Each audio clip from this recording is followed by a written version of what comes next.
Avant que cette vidéo commence, si t'aimes ce qu'on fait sur cette chaîne, n'hésite pas à liker, à t'abonner et à commenter en fin de vidéo. Bonjour à tous, on se retrouve aujourd'hui pour parler du chapitre 1123 de One Piece, le dernier chapitre qui est sorti. Et donc, pour commencer tout de suite, on se retrouve après que Joe Boy ait déployé son haki. Et j'avais dit dans ma dernière review, en mode putain c'est dommage, ça a pas mis les vice-amiraux KO, ça aurait vraiment montré que voilà, le haki de Joe Boy c'est quelque chose de sérieux. On nous l'avait pas montré dans le dernier, mais apparemment là on commence ce chapitre, et si certains vice-amiraux sont KO, il y en a deux, il y a la meuf là et le mec, genre bon, ça veut rien dire comme ça, mais vous voyez, je pense que vous voyez de qui je veux parler. Donc haki plus efficace que je le pensais apparemment, parce que ça a mis les vice-amiraux KO, et même les géants le disent après, ce haki est plus puissant que celui de Leroux. Donc bon, c'est normal, en vrai c'est Joe Boy, c'est un peu une icône dans le monde de One Piece, on a envie vraiment de... Le mec est sûrement très fort, donc voilà, haki plus puissant que celui de Shanks, c'est quelque chose quand même, juste trop hâte de revoir Joe Boy, j'espère juste qu'on aura le flashback comme j'en ai tant parlé. Et donc ça y est, là c'est officiellement acté, l'arc Egghead, c'est fini, ça y est c'est fini. Clairement la dernière planche le montre, et même celle juste après ce moment là, les Mugi qui s'en vont avec à côté du navire des géants et écrit tous en mode direction Elbaf. Je pense que ça peut pas être plus clair que ça, on savait qu'ils allaient aller à Elbaf, c'était sûr, là c'est officiel.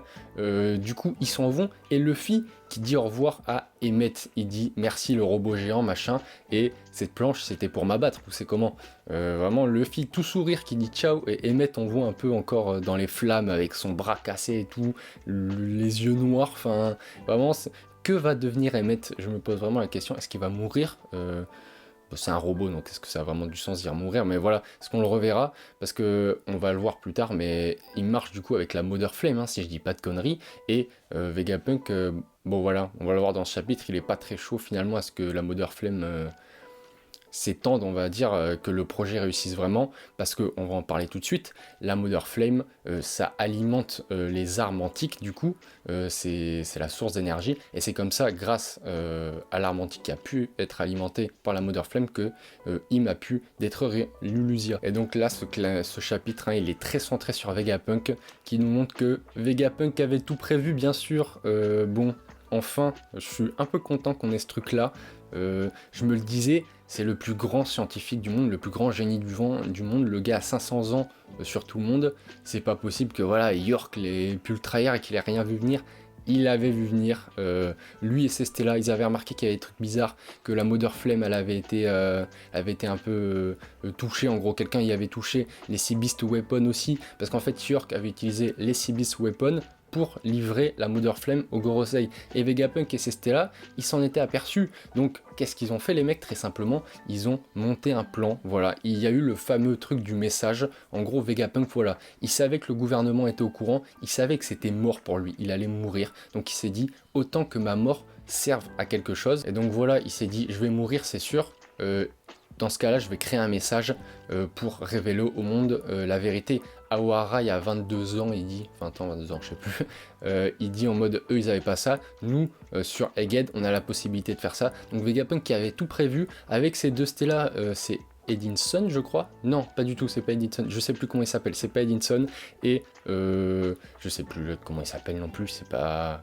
C'est... Je sais plus comment ils s'appellent, c'est terrible, je vois très bien leur gueule, j'ai pas leur blaze. Bref, c'est pas grave. Ils montent le plan en mode on va cacher l'émetteur dans Emmet et tout, et ils se disent mais du coup pour que ce soit vraiment voilà, que ce soit vrai, que ça marche vraiment, il faut pas que nos réactions nous trahissent, il faut pas qu'on soit au courant. Donc on va effacer notre mémoire, tout ce qui vient de se passer, comme ça sera naturel et on pourra pas être cramé. Et donc ils effacent leur mémoire. Avant ça, Vegapunk il écrit tout sur son pommier, son petit testament avant de mourir. Et j'ai beaucoup aimé la scène où du coup leur mémoire est effacée, ils se réveillent, ils lisent la note et bon, ils tirent une grosse gueule et il y a marqué dessus en mode ouais, on a tout prévu, le gouvernement a tout découvert, mais vous inquiétez pas, on a un plan super, vous avez juste à me faire confiance et à mourir. Donc voilà, Vegapunk qui avait tout prévu pour mourir et que sa mort serve à quelque chose. Du coup oui, Vegapunk, il y a deux trucs pour moi. Il a un peu un sentiment de culpabilité. On l'avait déjà vu il y a un petit moment quand il faisait son discours.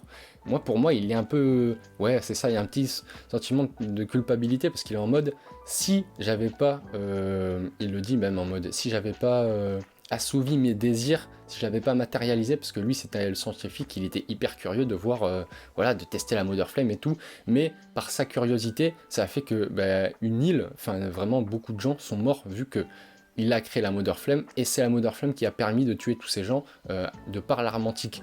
Donc il y a un petit sentiment de culpabilité, et il sait aussi que c'est mort. Voilà, le gouvernement, ils sont au courant, comme ces Stella lui disent en mode on peut s'échapper, ils disent c'est mort, ils vont nous traquer jusqu'au bout du monde, on va mourir autant que nos morts ne soient pas vaines, et voilà, faisons un truc de malade, on va dire à tout le monde ce qui s'est vraiment passé. Et donc voilà, il était prêt à foutre ce plan en place et s'effacer la mémoire, pardon, et voilà, pour que ce soit le plus authentique possible et être sûr de les piéger, voilà, être sûr qu'il chope le gouvernement et que voilà, il allait les contrecarrer avec son message, et Vegapunk qui choisit de mourir, et c'est dit plein de fois dans le chapitre, mais voilà, je vais mourir, c'est sûr, mais je vais faire de ma mort un sens, et je pense qu'il a un peu fait ça pour se racheter, parce que voilà, sentiment de culpabilité d'avoir défoncé indirectement Lulusia. Et même après, pendant les 2 semaines du coup, avant tout ça, on le voit parler avec Lilith, et Lilith tout innocemment, voilà, joue son double jeu qui lui dit en mode « Mais qu'est-ce que tu fais ?» Et il est en mode « Je travaille sur un Mother Flame, j'espère qu'on va pouvoir développer le truc et tout. » Voilà, il est RP,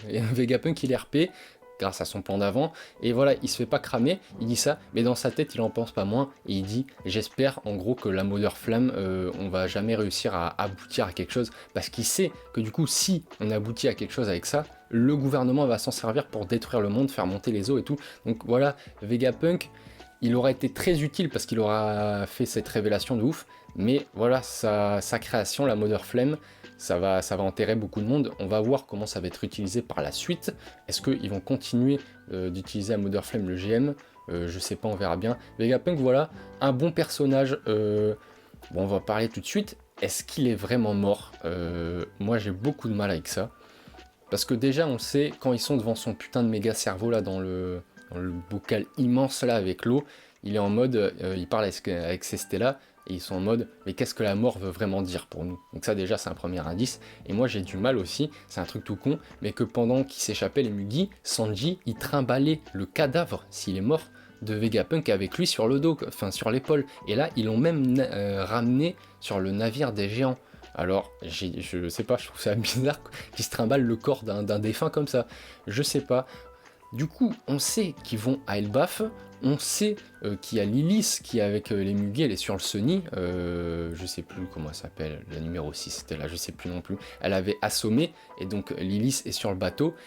Est-ce qu'ils vont pas trouver un moyen par rapport à Lilith, par rapport à ce qui pourrait se trouver sur Elbaf, parce qu'on sait que là-bas ils ont une durée de vie de malade, de faire revivre Vegapunk, enfin vraiment, voilà, on verra bien, mais j'ai du mal avec cette idée que Vegapunk est mort et c'est terminé. Pour moi, il va subsister, physiquement ou pas, je sais pas, il y a vraiment ce truc avec son cerveau en mode quand est-ce qu'on meurt, parce que ses idées sont toujours là. Est-ce que ça va être encore la symbolique avec Kiluluk en mode quand est-ce qu'un homme meurt, je sais pas, mais Vegapunk mort physiquement, pour moi ce truc d'istrimballe son corps c'est chelou. Et du coup après tout ça on voit que Sanji va parler à Vegapunk, mais Vegapunk l'entend pas du coup, et il dit putain j'ai vraiment du mal à ce que tout ce que tu nous as dit et tout. Il dit aussi d'ailleurs un truc intéressant, il dit je sais pas trop de quoi t'as parlé, mais ça devait être vachement choquant, non? Et donc je me posais la question, qui a entendu le message? Parce que les doyens, ils étaient sur l'île, ils entendaient très bien, mais les Mugi, est-ce qu'ils ont eu le temps de calculer? Avec tout le bordel qu'il y a eu, Robin a dû calculer, c'est certain.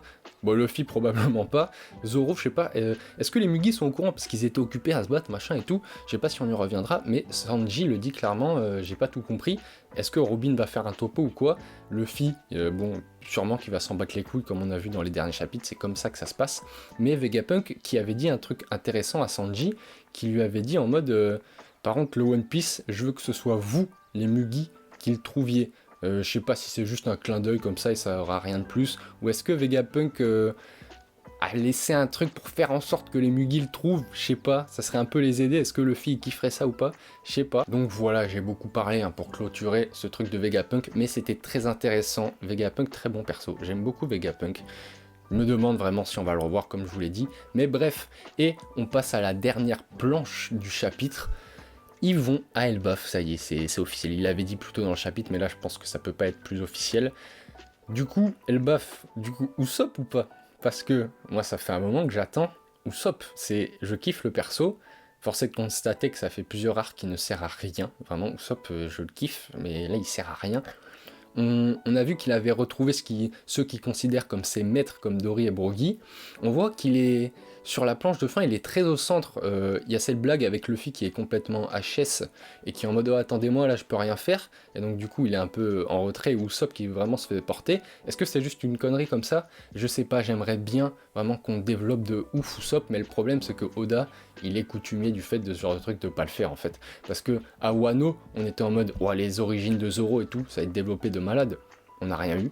Là, il y avait la possibilité avec Franky et Vegapunk de faire un truc. S'il y avait un moment où tu pouvais un peu développer Franky, c'était là. Il n'y a rien eu. Donc, Usopp Elbaf, c'est un lointain rêve que j'ai. Mais est-ce que ça se réalisera? Je sais pas trop.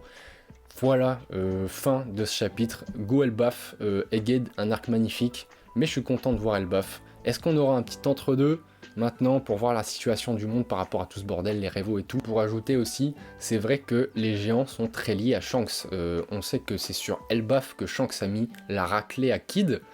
Est-ce que... Bon, Shanks c'est plus sur Elbaf du coup, techniquement, du coup ils vont pas se voir avec Luffy ici, mais est-ce qu'on va avoir un truc en mode là-bas tout le monde connaît Shanks, donc on va un peu parler de Shanks à Luffy et tout, ça va les rapprocher, on va apprendre des trucs, je sais pas. Est-ce que Kid est toujours à Elbaf? Parce que derrière moi il s'était fait défoncer, plus ou moins sur la mer, mais très proche d'Elbaf. Est-ce que Kid et Luffy vont se retrouver là-bas? Je sais pas, parce que bon, on vient de les voir ensemble pendant très longtemps à Wano, je sais pas si ça aurait grand intérêt, mais est-ce qu'on va parler de Shanks? J'espère, franchement j'espère, ça serait cool, ils connaissent très bien Shanks les géants, et aussi...